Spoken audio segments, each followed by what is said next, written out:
When we look at racism, white supremacy, and you really study it, it is motivated by fear. The fear of if black people take over, then it's not going to be the same for us anymore. If black people take over, we're not going to have the privileges that we have today. And we're so used to these privileges. We've been raised to be told this is our God-given right to have this particular privilege over everyone else. We know the only group in America who can challenge that privilege and literally destroy it is black Americans. Case in point, I want you to watch this video of, this, Southern white woman kind of explaining this point. There was a real fear that if you let blacks get control, everything would change. With some people, there was no idea that there would be any fairness or any democracy or anything decent, well-run city government, county government, whatever. It was like, if this happens, we're lost. And it was just a terrible fear. Politicians, even people who knew better, would have been willing to go further personally or to have the state move forward, were always bound by fear of not getting reelected. And so really, people who knew better just stuck with racism for political reasons, is what I think. But a lot of it, just in average citizens, was just that people didn't know what to do. They didn't know how to help. The part that really I wanted to point out a little bit more as well, on top of what she said, is she pointed out the politicians. She said a lot of the politicians know a lot of this stuff isn't right, but they continue it going just so they can get reelected. So they continue racism just for selfish reasons, even though deep in their heart they know, hey, this stuff isn't right. But see, this is the thing. When we look at something like reparations, when we look at any kind of, anti-black hate crime bill or anything like that, right? The majority of them know deep in their heart we deserve those things. They know that.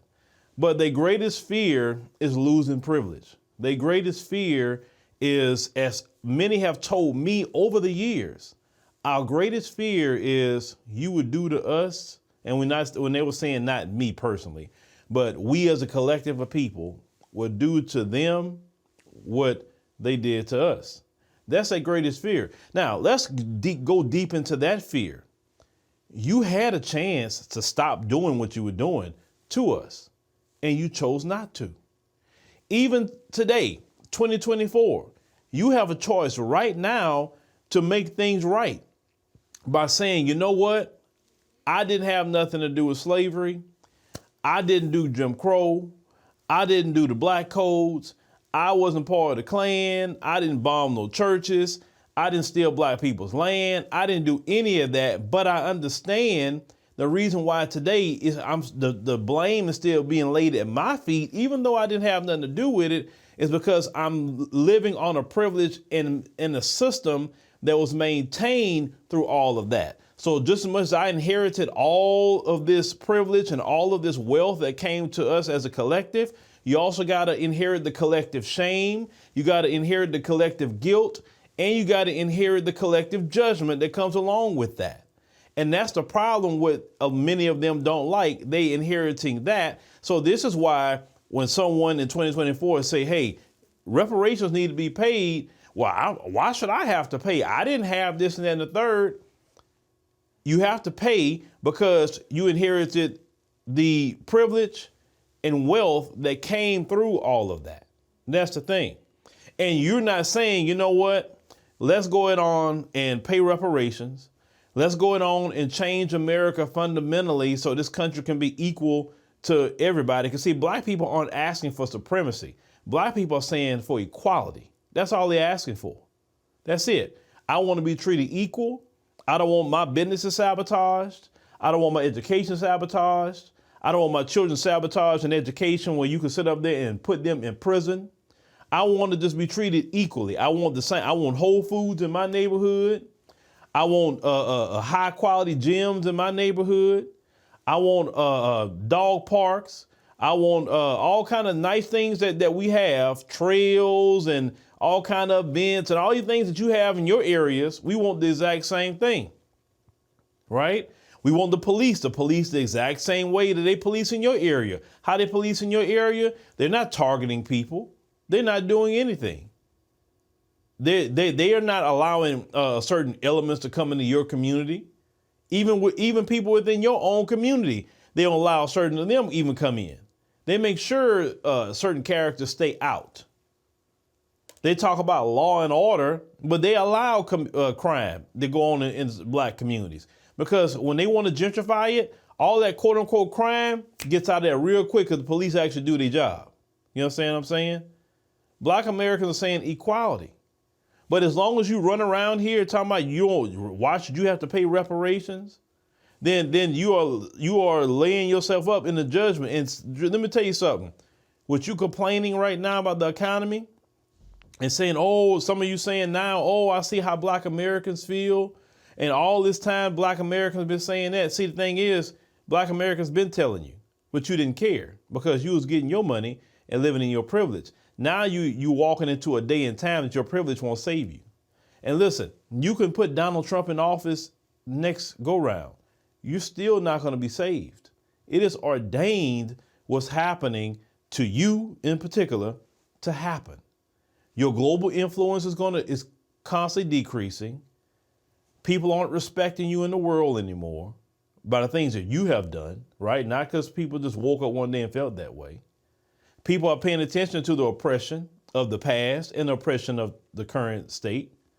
People have looked at what you've done to black Americans, what you've done to Africans, what you've done to Caribbean people, what you're doing to black folks in Latin America. People's paying attention to that, and you try to hide history. I'm talking about you're definitely your politicians, Ron DeSantis. You're trying to hide history. You cannot hide history. We have the internet. And not everybody even look at public school as a way to being educated because that's a way of being indoctrinated. You're trying everything you can to try to slow down the global awakening about you. But everybody just about woke up to you now. And they are hip to you. You understand? So your best bet, because listen, the world's changing. I know a lot of you see this coming and you don't like it, you feel uncomfortable. You know, you feel uncomfortable because you're not going to be the physical majority, especially in America. It's going to be a change. It's definitely going to be a change for you. But you know what? I can tell you as a person that lived in a country that you are the maybe numerical minority to something, you'd be all right. You'd be all right. You know, we had to sit up there and live with you. So you have to learn how to live with others. It's just that simple. And you're not going to have the same privilege no more. And that's what you fear the most. You fear your privilege going away. And rightfully so. It should go away because you didn't earn it. If you earned it, then it will be okay. But see, all you had to do was share, just be equal with everybody. And you wouldn't have nothing to fear. But you chose colonization. You chose slavery. You chose all these sort of things to do to people. You know, there's a judgment for that. I'm glad that black Americans don't have that judgment on us. I'm glad black Americans don't fear anybody like that because we haven't done anything to anybody. We sit in a perfect position as a people. We have nothing to fear. But you, on the other hand, you know, and this is why so many of y'all want us to come save you. And if it's not just your group, it's other groups, because we are the only group of people that has the moral capital for that. Even though we have some people that's degenerates, and think about the degenerates we have. Those degenerates was created by them. But the majority of black people aren't into no degeneracy like that. Our kids really didn't get into no degenerate state until they stopped black Americans from running a household like they normally run their household in the area of discipline. You understand? Because I remember when that came in. Well, if your parents, if they discipline you, tell us, and we're gonna put child abuse charges on them.